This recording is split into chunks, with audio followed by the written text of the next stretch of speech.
Recording now. Okay. Scary. Welcome to this round of online honors chemistry. We are answering questions, various questions. I am not just ahead. I'm just sitting down for a moment because my last Zoom meeting that just ended. Okay, so here's what I'll do. I've got the study guide here. Micah had a question about the activity series. And so let me do this first. Let me find an activity series and we'll throw it up here on the screen. 1 second. I know I've got one here somewhere. There it is. I see you. I see you. Share screen and Acrobat Reader. Boom. Okay. So this is an example. This is an example of an activity series. All right. Everyone can see this, right? Right. You got this, Micah? Yeah. Yes. Okay. All right. Now this one isn't as extensive as the one I put on the video, but it still works for us. This is the deal with the activity series. These metals near the top of the activity series are very reactive. They're so reactive that they will react with water. And the way that they do that is it's a single replacement reaction where the metal, and here's an example, if you can see my cursor moving, example is you've got calcium, and as it reacts with water, it actually replaces the hydrogen, one of the hydrogens in the water, and then binds to the OH group that's left over, and you get calcium hydroxide and hydrogen gas. So that hydrogen has been replaced by the calcium here. All right. Very reactive then in that sense. As we go down this list, these guys, not quite as reactive. Magnesium through lead, not quite as reactive. In fact, the only way they can displace hydrogen is if it's in an acid. Now, an acid is going to be all too ready to release a hydrogen ion. So these metals are okay with that. These metals can replace, as you can see, the little example right here with zinc. The zinc will replace this hydrogen and take over the chloride, and you'll have zinc chloride and hydrogen is left over. Okay, single replacement reaction. This is all having to do with, again, single replacement reactions. There's hydrogen just as a reference point. But then when you get below hydrogen, these guys are not very reactive at all. Okay. Antimony through copper, they can't even replace a hydrogen from acid. All right. And then especially mercury through gold, these guys are really, really unreactive. Okay. Now, what does that have to do with anything? Well, if we have a situation in which, can you guys still see the board? I forget. Yeah. Can you still see me, or is it Yeah, just... we can. We Okay. can see you chin up and then the board's behind you. Yeah. No, that's fine. But if I do this, let's see. I have to stop the share, don't I? To do that. Is there a way I can make this bigger? Well, I'll just write big. I'll just write big. For example, if I have lithium and I want it to react with aluminum chloride. The question is, will that react? The answer is yes, it will. Because lithium, as you can see on the activity series, lithium is higher. See this? Lithium's higher up on the list than aluminum. So you can think strength of reactivity here. Since aluminum is lower, lithium will actually be able to come in replace aluminum, and you'll get, and then the lithium will bind with the chloride.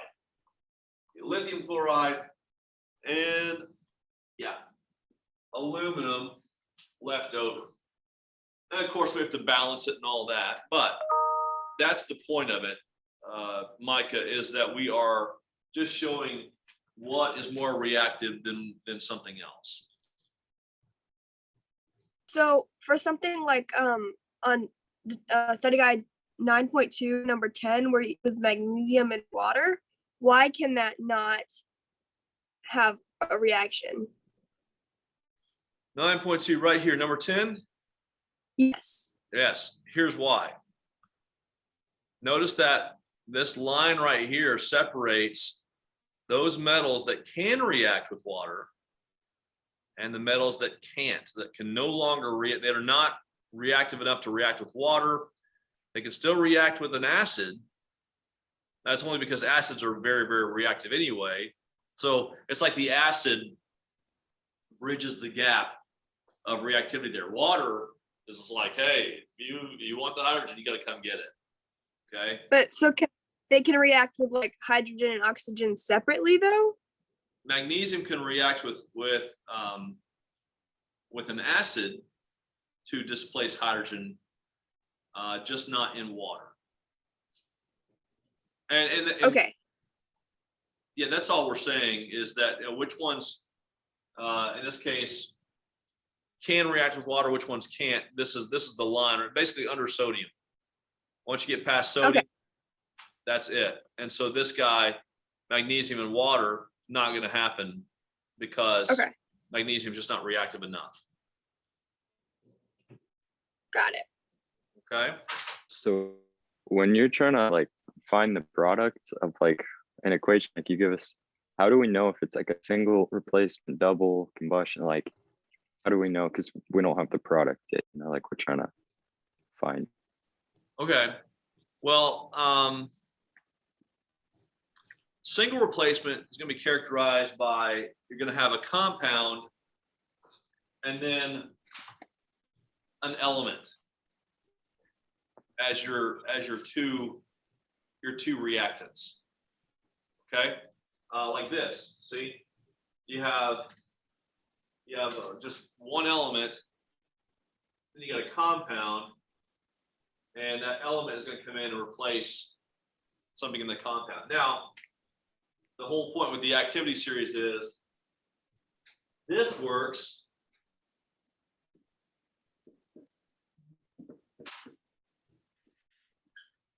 this does not work because aluminum isn't as strong, is not as strong as lithium. Aluminum's down here, lithium's up here, lithium's stronger, and so therefore the aluminum cannot replace it. But the characterization of a single replacement, you've got a compound as one of your reactants and an element as your other reactant. It could be that you have a metal replacing a metal, or you could have a non-metal. Let's see, let's do LiBr and chlorine gas. In this case, we have a non-metal replacing a non-metal. Chlorine, there's a, I got room. The activity series for halogens, chlorine is strongest, chlorine next strongest, bromine, and then iodine. And the cool thing is you don't need this guy right here because you've got the periodic table. It follows the same order as the column, the periodic table, the group. Okay, so here chlorine is higher on the activity series, so chlorine will replace bromine, and we'll have lithium chloride and bromine left over. Okay. Is combustion and synthesis, like if you have like, you know, a question asking like which one is it, will there be a wrong answer if we only choose one of them? Like instead of both? Okay, let's show you a time when you have combustion and it's not synthesis. How about that? Okay.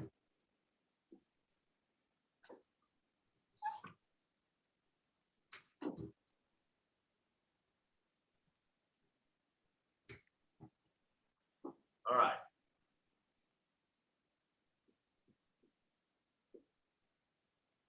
You guys see that okay? Yeah, I mean, we can switch to like the shared screen and then I to don't have yours. to, I don't need the, all right, there we go.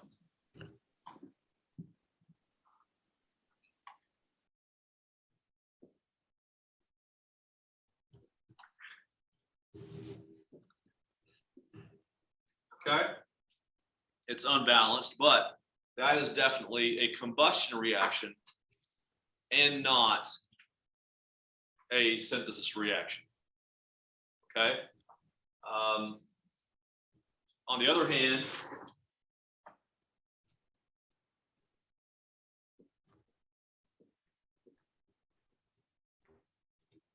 and here, let me just, here, gas.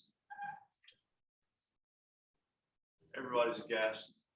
Yay.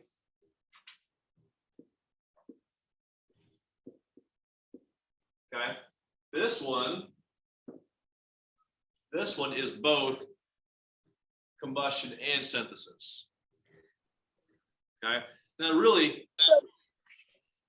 Oh, I'm sorry. I was just gonna say combustion is when there's like oxygen involved, correct? Yes. Okay. Oxygen involved.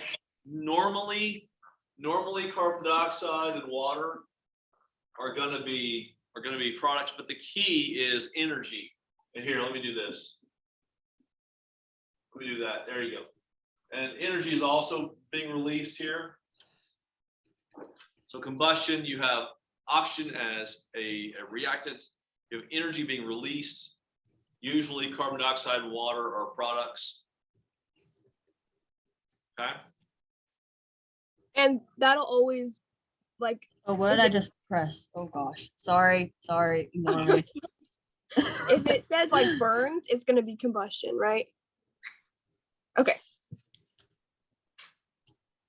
And then another question is, how do you know, like a solute is what you pour and then a solvent is like what's already in there, correct? No. Okay. No? Solute is the thing being dissolved.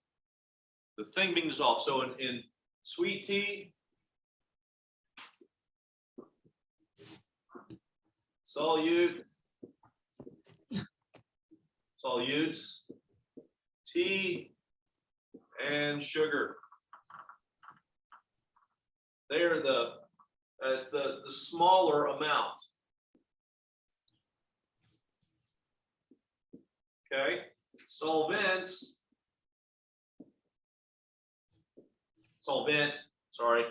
in this case, water. It's the larger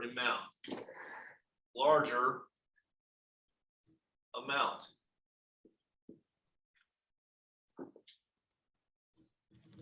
Okay, and then what's the difference between a solvent and a base, or are they kind of corresponding? The solvent and a base. Yeah. A base might be dissolved into a solvent. Normally speaking, by the way, okay, so can I erase this? Mhm.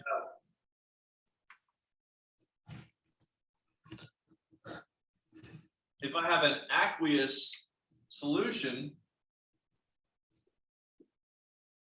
it's dissolved in water. The solvent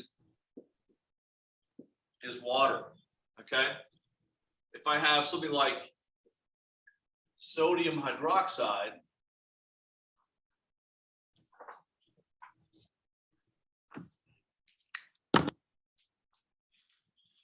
you're right with you.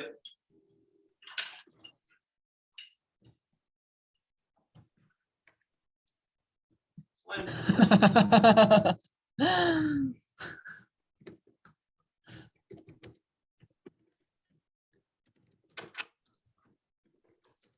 just remember, you're being recorded.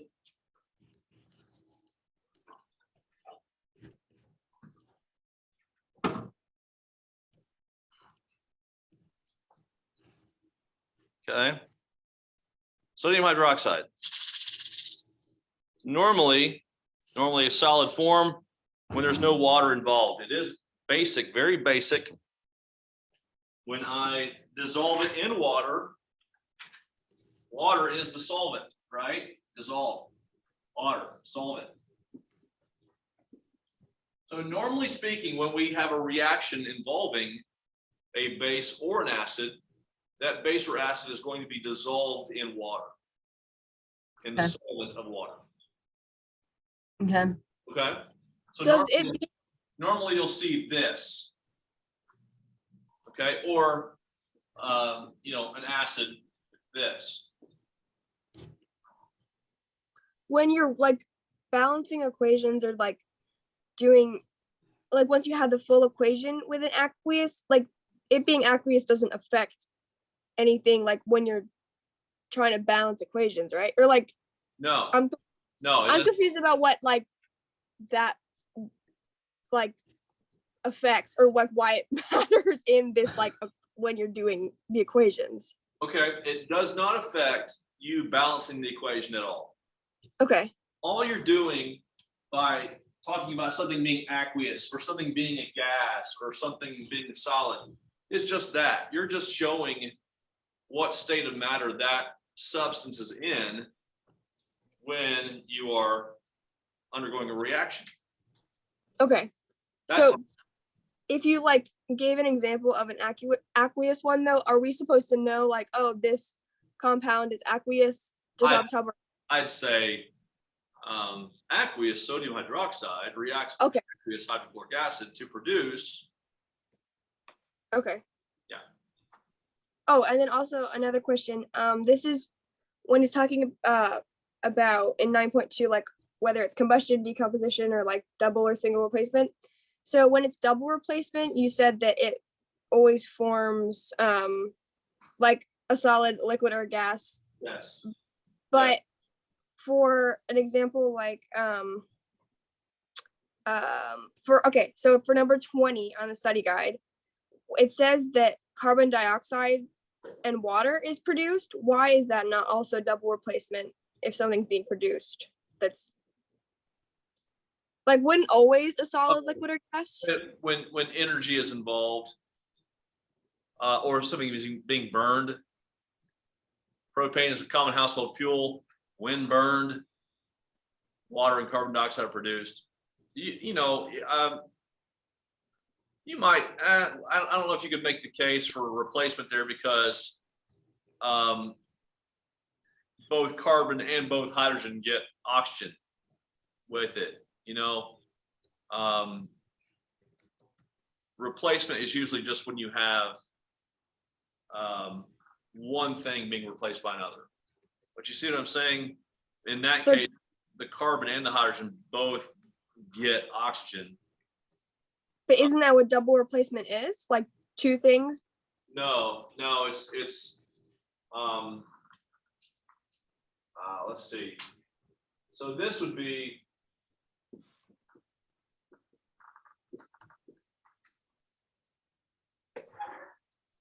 sorry, I think so. All right.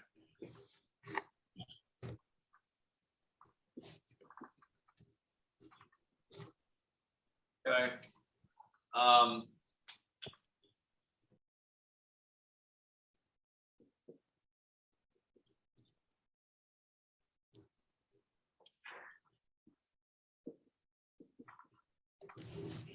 All right. Instead of, let's see.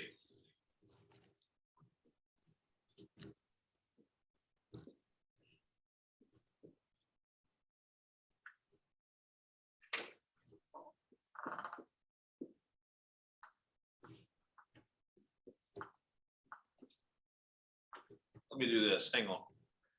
Just got an idea.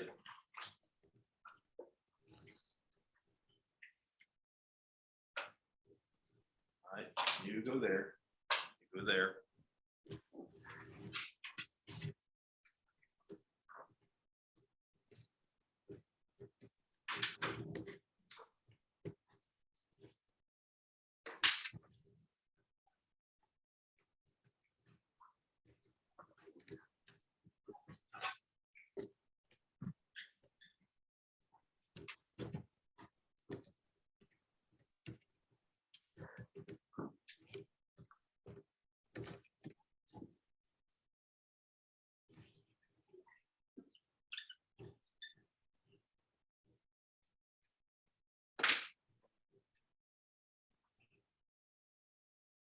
All right.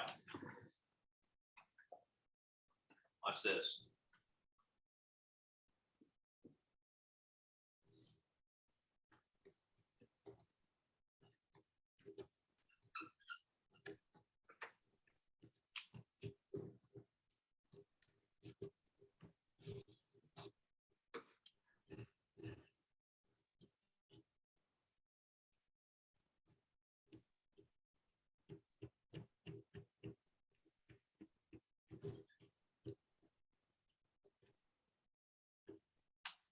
Okay. That's double replacement. Wait, so wait, both, like all of those examples? No. Combustion. Double replacement. Okay. What I'm saying is, there's not, there's a switching of partners with double replacement that there's not with combustion. Do you see how both of these guys end up with oxygen, Okay, yeah. right? And it's just an example. Obviously, you can find other, other ones, but here you have these two and these two completely switch. Okay. Okay. So could you do one of single replacement then? Yes. Hang on. So I don't forget.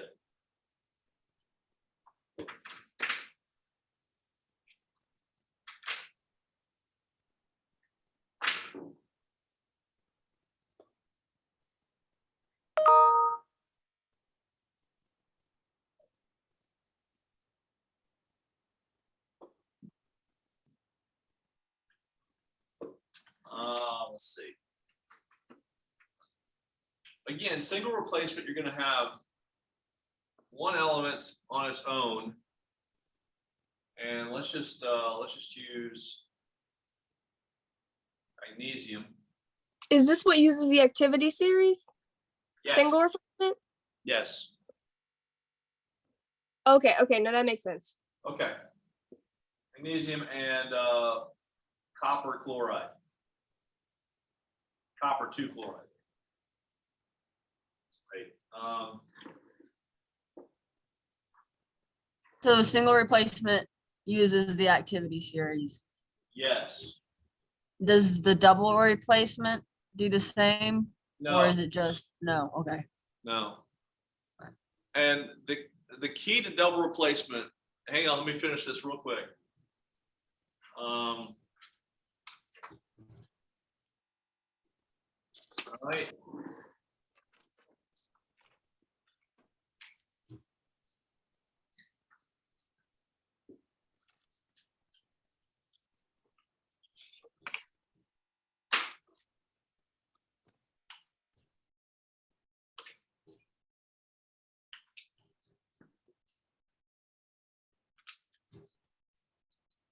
There. Single replacement. Magnesium is higher on the activity series than copper is. So it easily replaces the copper and makes copper on its own. And it does. What? Go ahead. Oh, sorry. I know. I was just, so since double replacement forms like, solid, liquid, or gas, in Yeah. this example of single replacement, isn't that also like because calcium is on its own, Copper.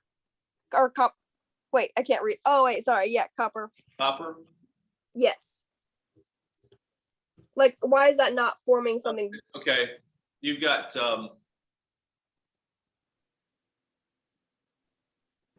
really the key is you only have one thing being replaced though. Okay. And so, and it doesn't always, sorry.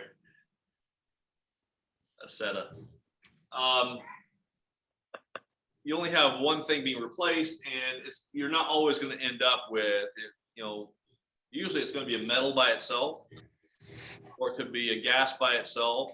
Like if copper or chlorine replaces, iodine or something like that, whatever. So with the key with double replacement is both reactants have partners. Both reactants are aqueous, because you have to have ions to be able to react with each other.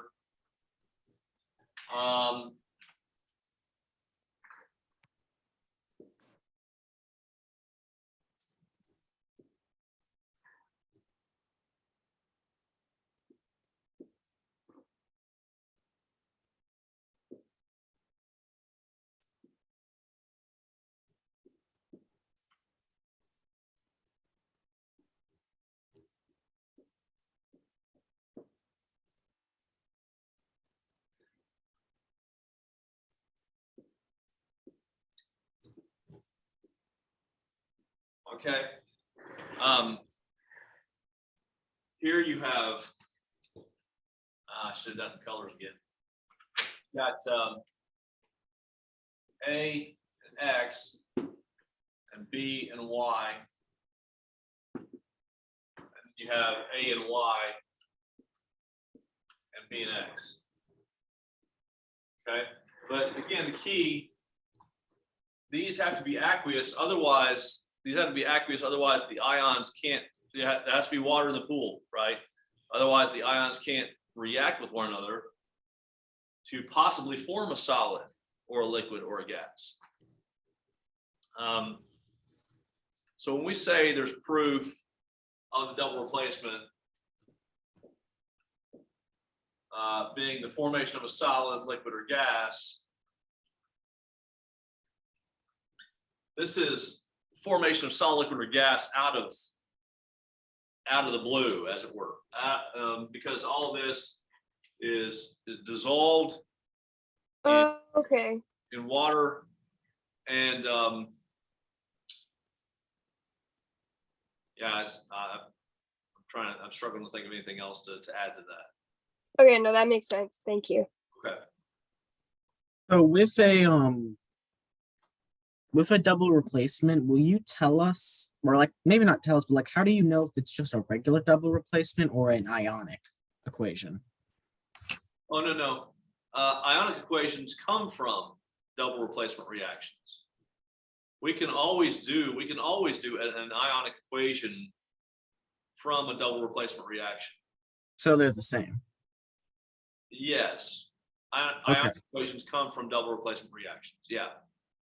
Okay. And then I meant to ask this earlier. So with the activity series, is it with those equations other than hydrogen, the activity series will only replace the other activity series in the reaction? Say that again. Like in the activity series, they're all metals except hydrogen. Right. In a single replacement reaction, only the metal will replace the other metal.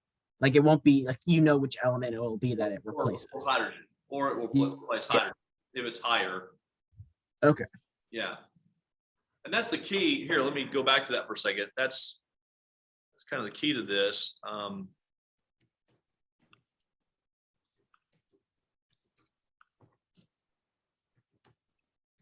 Notice that all of these metals are above hydrogen. What we're saying is any of these metals in a situation where hydrogen is part of this compound, okay, any of these metals will replace hydrogen in that sense. However, these guys won't. These guys are not active enough to replace hydrogen in a compound. That's all we're saying with that. And you like, so like, for example, like the, just example, like the zinc, not the zinc, like in the top where the equation where it's like calcium plus water, like the calcium will never replace the oxygen. No, remember, Okay. positive replaces a positive. Okay. And then the same thing rule kind of applies with the halogens. The halogens will only replace other halogens. Right. Okay. So, wait, Aaron, are you done with your questions? Yes. Okay, cool. On 9.3, 9 through 13, like, how did you know what you were doing? Like, how did you know, like, this would predict to that product? 9 through 13. Yeah. Okay. What you got to be able to do, let's see, how do I have this and still, there, I can see it now. Okay, all right, still see it. Okay.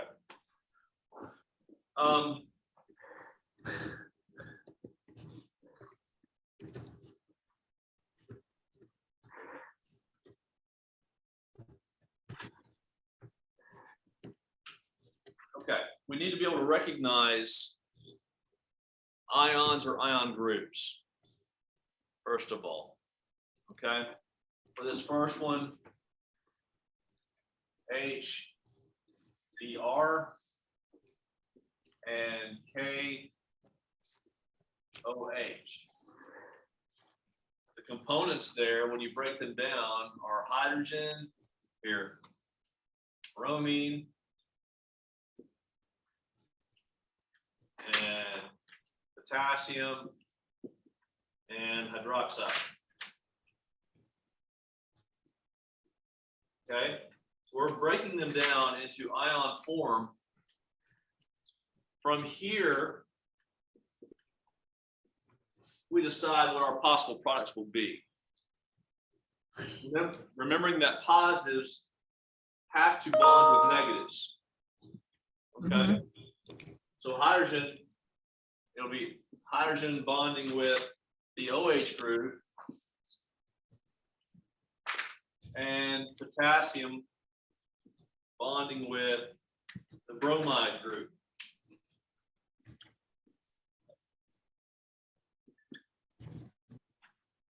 So we identify our partners. Oh. Oh, Okay. ooh, this is weird. Hold on, I'm writing it down. Sorry. Hold on. You guys still see me? Yeah. Still hear me? Yeah. All right, we've got just a tiny bit of a delay, it looks like, but I'll live. Anyway, sorry. So we're identifying the partners and then just switching the partners around. Remembering that positives have to bond with negatives and negatives have to bond with positives. So it's just a double replacement situation. That's is what it. For 9 through 13, that's all you did. That's all I did. So, since the original two like compounds were aqueous, and then the KBr is aqueous, how did you know? Well, I guess that one's water. But if it wasn't water, how would you know that it was a liquid? Like, I mean, yeah. It's normally going to be water. The liquid proof is normally going to be water. And for anything else, you'll have the solubility chart. Now, here's the thing about the solubility chart. It also tells us if we have a situation in which, by the way, I won't give you one like this on the test. It's just I'm not looking to trick you. But let's say I have let's say I have this set up here.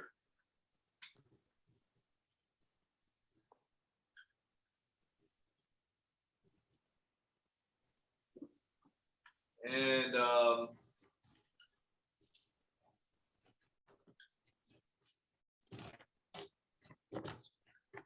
okay, what are my partners?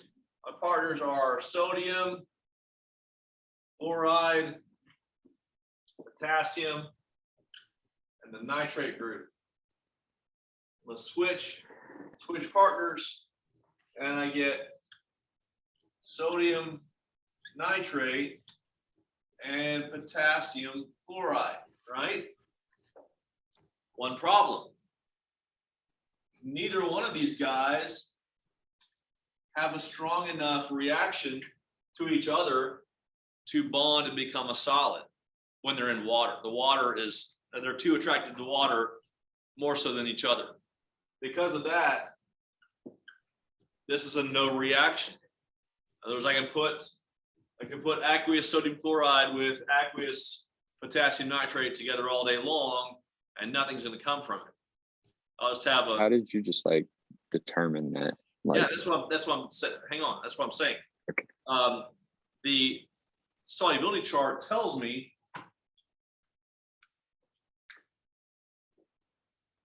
hang on, still here.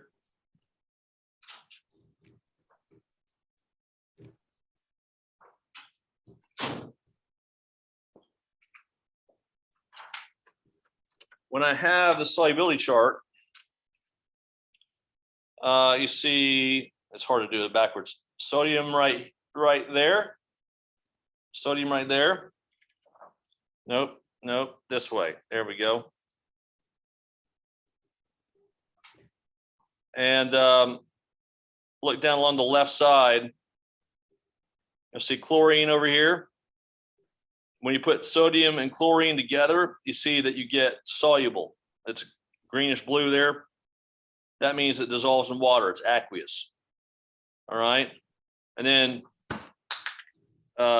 K right here, if I go down to the point where it's the nitrate group, see the nitrate group? Nitrate right here with K also gives me soluble. In other words, I have two things that when they go together, they are still soluble in water. They're still aqueous. So the solubility chart tells me then, oh shoot. I'm using my phone as the camera. There we go. Solubility chart then therefore tells me what will be solid in water and what will not be solid in water. So if they're both aqueous on the right side, then Yeah, that's a no reaction. no reaction. Yeah. Again, I probably won't give you one like that just because, you know, not something you're gonna be used to, but Could So- you do? Oh, sorry. Go ahead. So I was just wondering, kind of related to what Carly was asking, maybe, is that like it's sort of in the study guide 14 through 17. I know, like, how did you do your strategy where it's like you know the reactants, but you don't know the products? right. It's a lot like 9 through 13 in that sense. The only difference is now I have to come up with the reactants to begin with. So But could, like, equation. like I understand that part, but it's like you were doing this like thing where it's like you figured out how to make it the law of conservation of energy without knowing the products. Like you were able to figure out how many of the hydrogen you needed in that that sort of thing. I was just doing that to show you that we can kind of help ourselves to figure out the product. Okay. Yeah, that's all.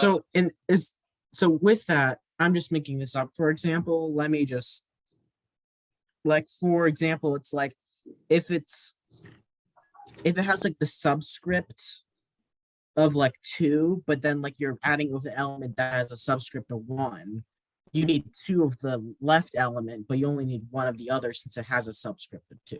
Probably something along those Okay. lines. It's Yeah. hard to describe it without No, showing you. I understand what you're saying though. For example, you know, phosphoric acid.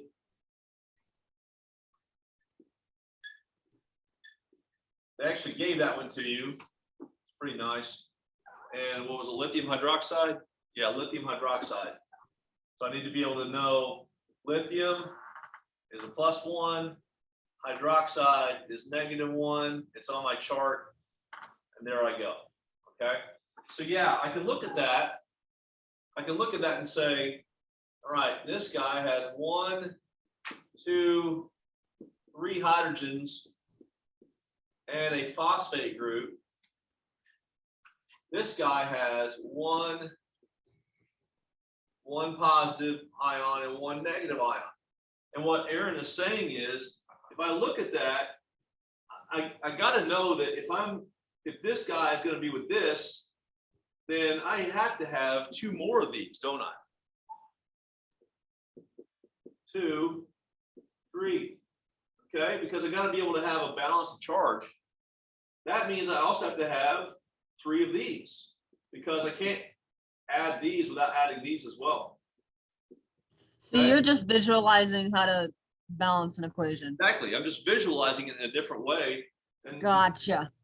and now I've really set the table for 2 things. One, I've set the table for figuring out, okay, 3. I've set the table for figuring out my products, right? Guy there. And then my 3 waters, Li3PO4, and water, 3 waters. Okay. And I've also set the table for doing my complete ionic equation. I can just sit there, all right, there's 3 of those, 3 hydrogen ions, aqueous. There's 1 phosphate ion. Remember to add the charges, by the way. Aqueous. There's 3 lithium ions, aqueous. 3 hydroxides, aqueous. And then I got my products, okay? And Wait. you go ahead. Oh, what is the difference? I mean, I know that they're the same thing, but like the bottom equation and then the top one, what's the point of the bottom one? That's the ionic one, I think. It's called the complete ionic equation. By the way, I don't care for this one much because they actually screwed up. Let me make one change. They made one error here. I'm gonna make a change just real quick. Let's do this instead.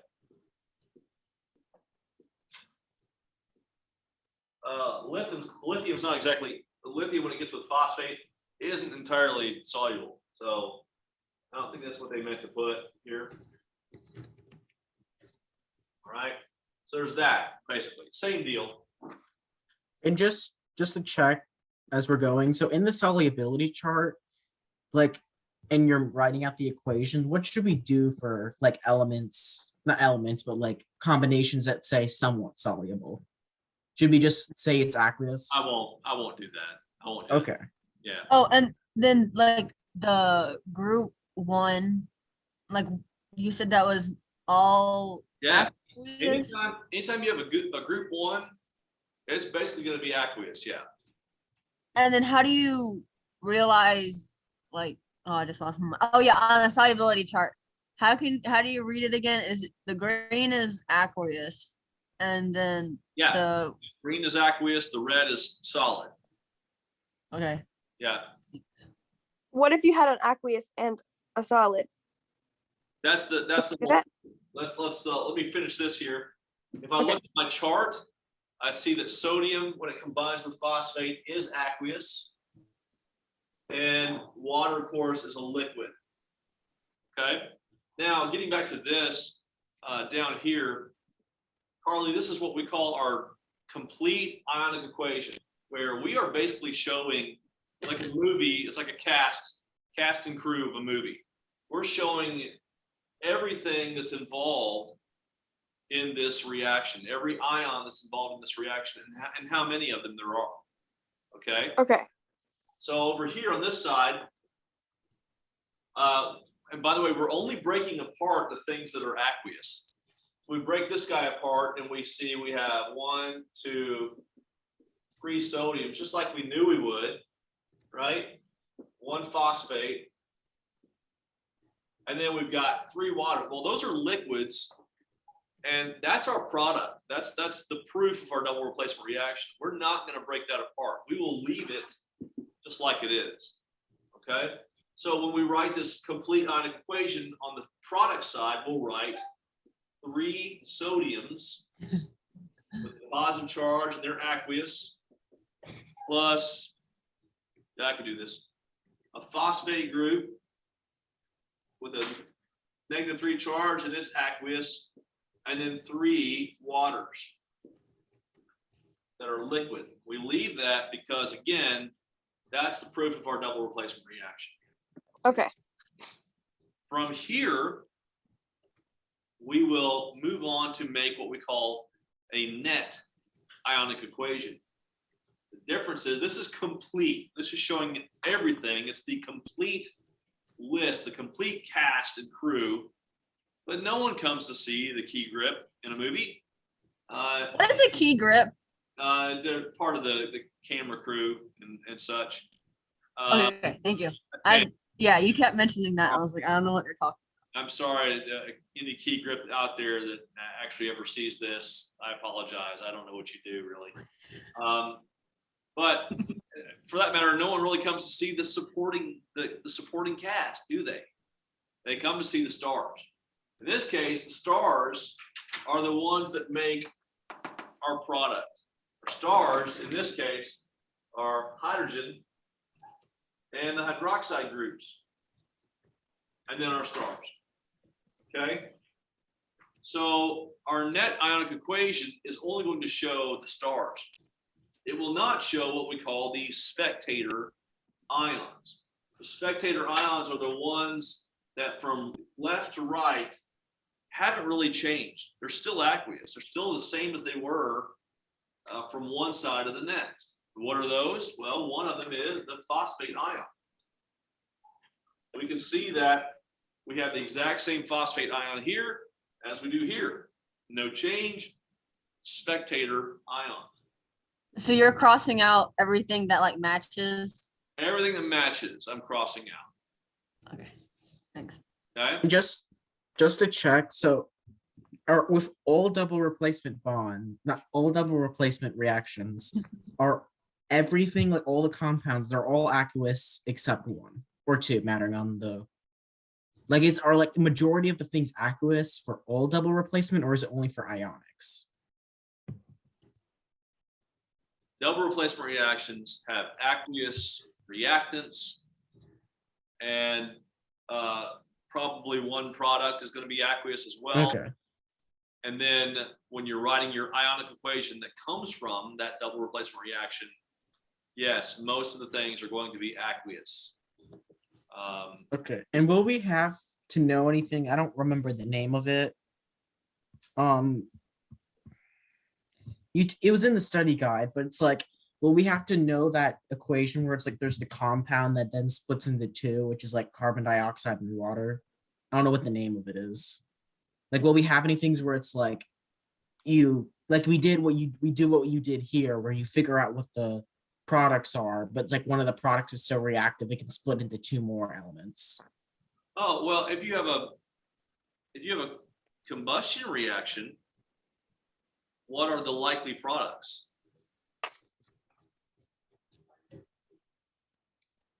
Oh yeah, water and carbon dioxide. There you go. There you go. Yeah. Yeah. So that's really the only time that's going to come into play. I forget what it was called. It was like H2CO3. It was like Oh, you had that. That's what I was talking about. But It's number 10. carbonic acid. yes. Where Yeah, what Carla was saying, it's number 10. Yeah, carbonic acid. Yeah, I don't know if I'll give you that one, but I mean, it's, hang on, let me just, I'm dying here. Let me finish this one because reasons. So Carly, this would be our net ionic equation here. If you can see that, okay, that green's not that great. Okay. And by the way, we can even further simplify it because right? We can factor out a 3 from everything. So that's our true net ionic equation. Okay. Okay. Now what were we saying? The what? Number 10. Number Could 10. you do number 10 actually? Yeah. Number 10.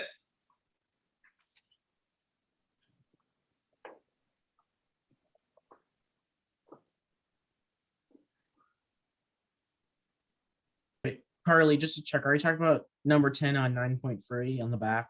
Yeah. Okay. All right. Number 10, nitric acid and sodium carbonate.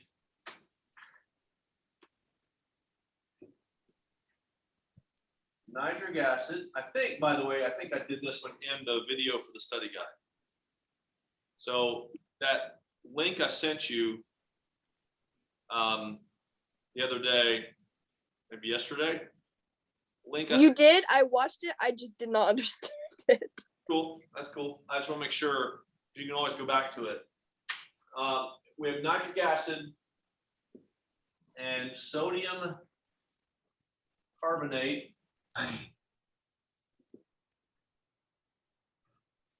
What's up? So we got hydrogen. I'm just doing what I did before, breaking them apart to see my players.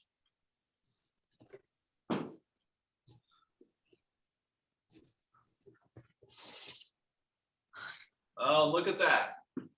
I got 2 of these, only 1 of these. So already I can tell I'm gonna need another one, right? I'll do that. And now these guys will go together. There's 2 of them. And as we just said before, that's a group 1 metal right there. And anything that's got a group 1 metal in it is going to be aqueous. So that's not our product. But then it gets a little weird because this and this combine to give me this. Okay? That's an acid, and that acid is aqueous. So what's up? What's up is this guy actually breaks down and forms 2 products,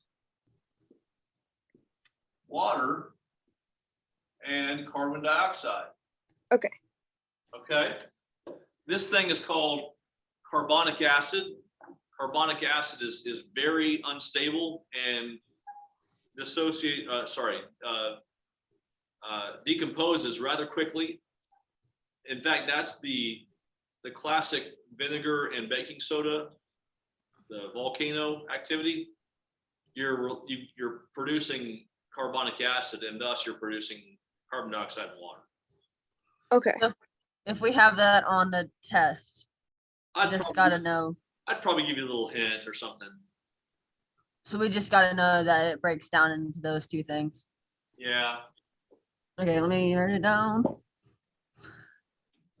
And this is somewhat related.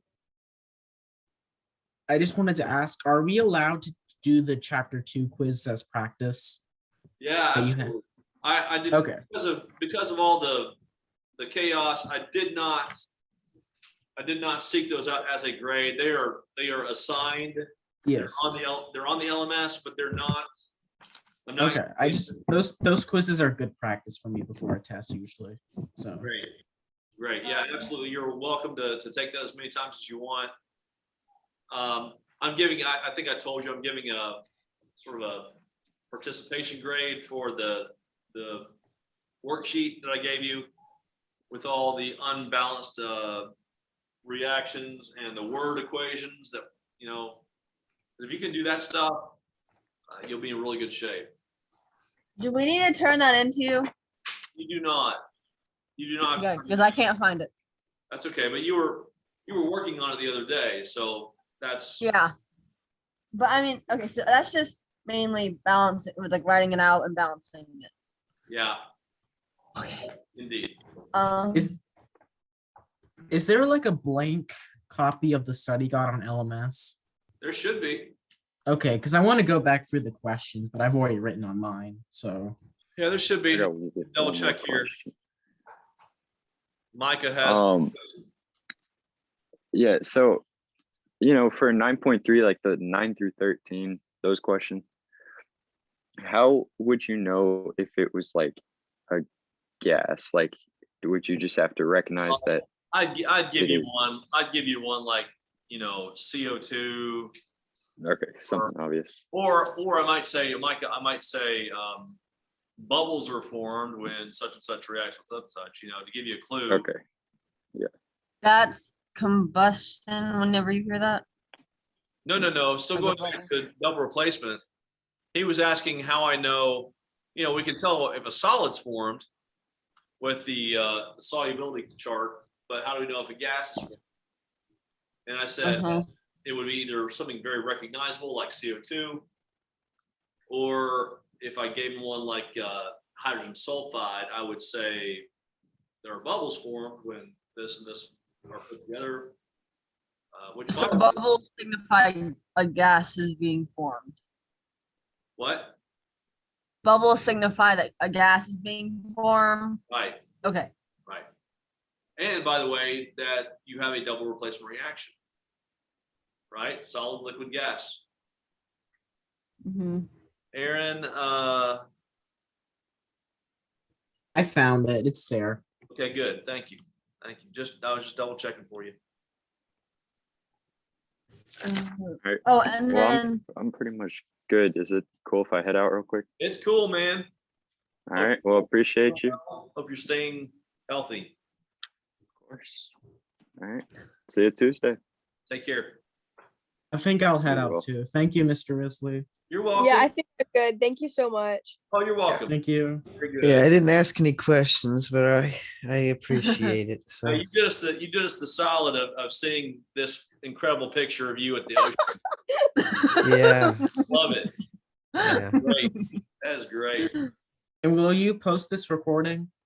I can post this. Okay. Yes. Yeah, because I might need to go back and check something. I have one more question. Can I ask you like really, really quickly before I head? Yeah.